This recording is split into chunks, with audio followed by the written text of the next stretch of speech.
belajar behavioristik. Teori behavioristik ini adalah teori yang menekankan pada perubahan tingkah laku seseorang. Belajar diartikan sebagai proses perubahan tingkah laku sebagai sebab akibat antara interaksi dengan stimulus dan respon.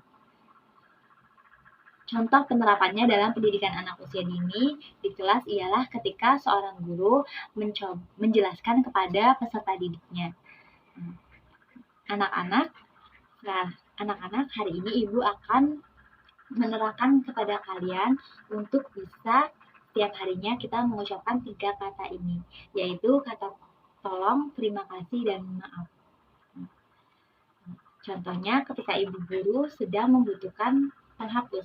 Andi, Ibu minta tolong ya, ambilkan penghapus di meja Ibu.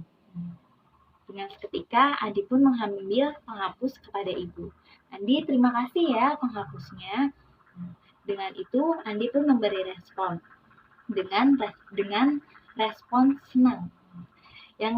Kata yang ketiga ialah ketika ibu guru menerangkan kepada anak-anak, ketika kalian merusak barang temannya dengan tidak sengaja atau melakukan kesalahan, maka kalian harus mengucapkan maaf. Contohnya, ibu guru. Ketika ibu guru lupa memberikan bintang kepada Andi. Andi, ibu minta maaf ya. Kemarin ibu lupa memberikan bintang kepada kamu. Padahal kemarin kamu sudah berani maju ke depan. Maafkan ibu ya Andi. Ya, itu adalah sebuah stimulus yang diberikan oleh guru setiap harinya. Dengan itu, siswa atau peserta didik akan merespon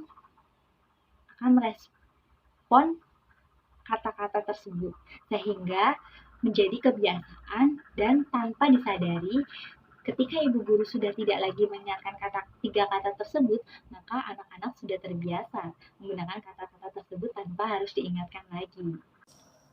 Model pembelajaran Project Based Learning. Nah, atau yang biasa kita singkat dengan model pembelajaran PJBL. Nah, model pembelajaran PJBL ini biasanya dilakukan oleh guru untuk menyajikan sebuah bahan pembelajaran yang nantinya akan dikelola oleh anak, sehingga anak bisa menguasai pembelajaran tersebut. Nah, contoh penerapannya dalam pendidikan anak usia dini ialah ketika seorang guru memberikan bahan pembelajaran berupa Lego. Nah, harapannya ketika anak diberikan Lego atau bahan pembelajaran tersebut, anak bisa berpikir kritis dan juga kreatif untuk bisa menciptakan sebuah produk, yaitu bangunan dari Lego tersebut. Nah, sehingga terciptalah sebuah proses pembelajaran yang bernama PJBL, seperti itu. Baik, studi kasus kita yang pertama ini adalah peserta didik bernama Tania dengan usia 7 tahun. Nah, beliau ini memiliki kemampuan yang rendah, juga memiliki tingkat kepercayaan keberhasilan yang rendah pula. Maka motivasi apa dan sikap seperti apa yang kita berikan sebagai seorang guru kepada peserta didiknya?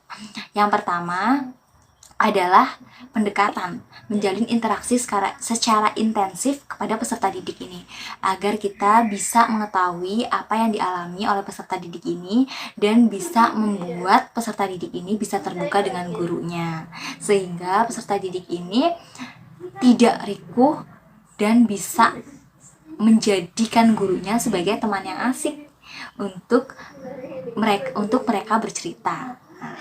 Yang kedua, sehingga nantinya guru bisa memberikan metode pembelajaran yang tepat dan asik bagi mereka dan menarik tentunya ya.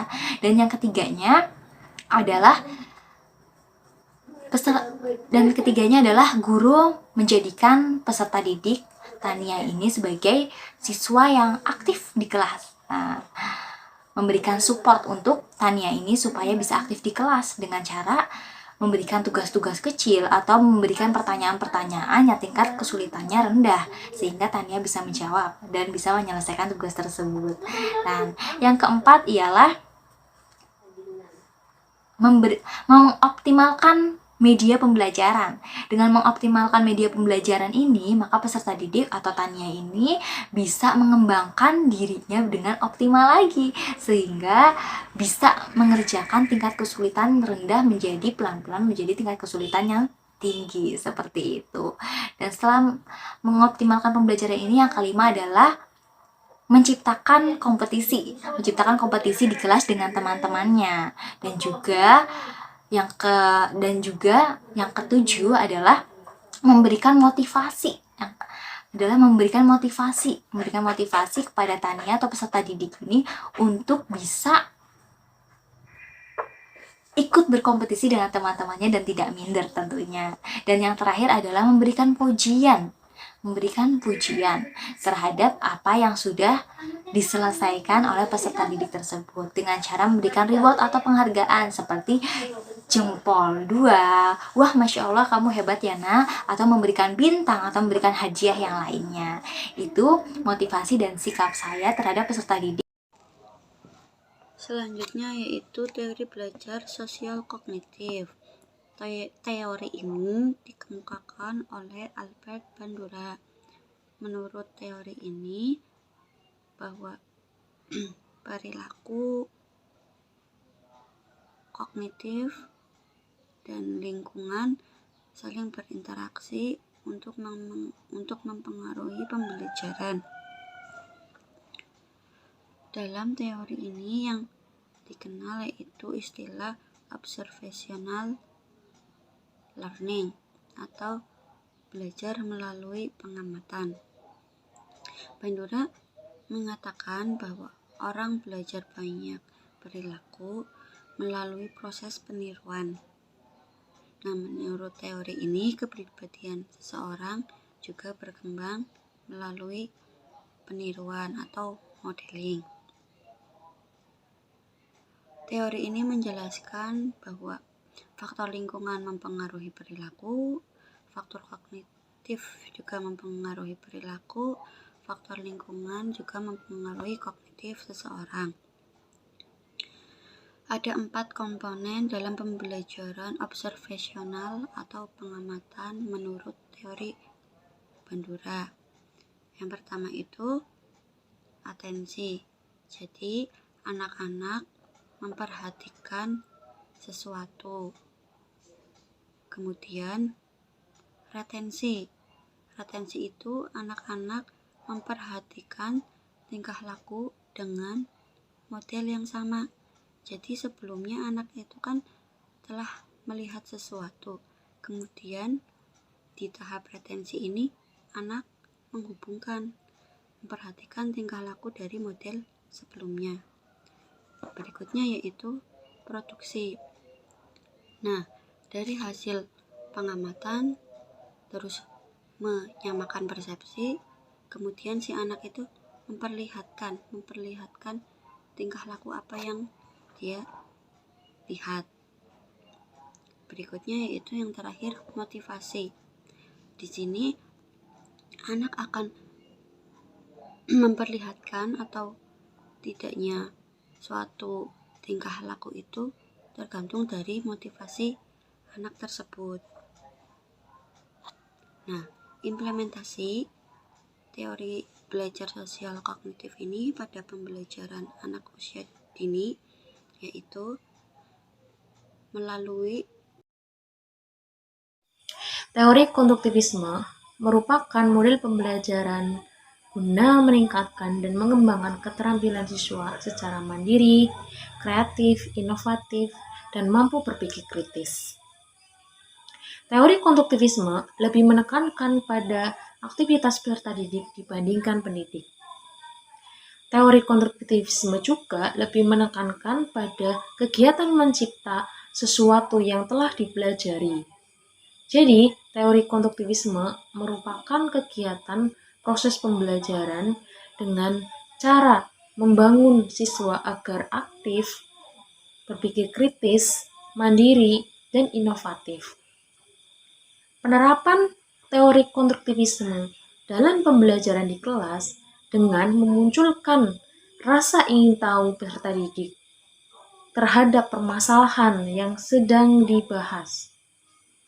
Kemudian mengajak berdiskusi dengan membentuk kelompok-kelompok agar saling berbagi pengalaman atau memecahkan masalah melalui pengalaman-pengalaman yang sudah ada. Dengan demikian, teori konstruktivisme itu dapat diterapkan dalam proses pembelajaran agar meningkatkan aktivitas atau keaktifan siswa dalam berpikir kritis, inovatif, dan juga lebih berpusat pada anak. Model pembelajaran prinsip konstruktivisme yaitu discovery learning. Discovery learning merupakan proses pembelajaran melalui penelusuran, kemudian meneliti, setelah diteliti atau meneliti, kemudian menemukan hingga menjadi penemuan. Setelah itu kemudian membuktikan penemuan itu dengan berpikir kritis. Melalui pembelajaran discovery learning, anak dituntut untuk berpikir kritis dan logis melalui aktivitas bermain yang menyenangkan. Ya, cara meningkatkan motivasi Sandra yang cenderung diam di kelas dan cenderung meremehkan yaitu dengan cara mengubah metode pembelajaran pendidik yang berpusat pada anak. Kenapa?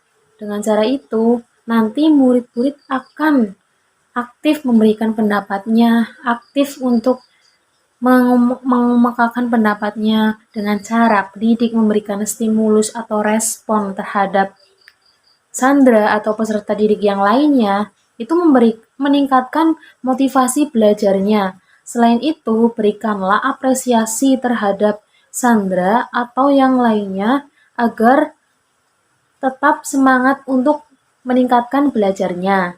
Selain itu, memberikan dukungan atau hadiah atau reward. Reward tidak mesti hadiah ya, bisa jadi yang lainnya. Itu akan meningkatkan motivasi belajar Sandra dan tidak cenderung meremehkan. Kemudian untuk kasus yang kedua yaitu Robert. Robert tidak minat lagi bersekolah. Dia tinggal di rumah bibinya. Guru tidak lagi bisa menghubungi kedua orang tuanya. Yang dilakukan guru atau pendidik yaitu dengan cara melakukan pendekatan terhadap bibinya. Kenapa terhadap bibinya? Nantinya akan ada pendekatan dari bibinya kepada Robert untuk memberikan dukungan atau support dari orang terdekatnya. Sehingga Robert akan merasa bahwa mereka mendapatkan banyak dukungan sehingga akan menimbulkan atau meningkatkan semangatnya dia untuk berminat dalam bersekolah. Selain itu dari gurunya juga memberikan dukungan, support, memberikan rasa nyaman, aman sehingga Robert tetap berminat lebih kepada sekolah.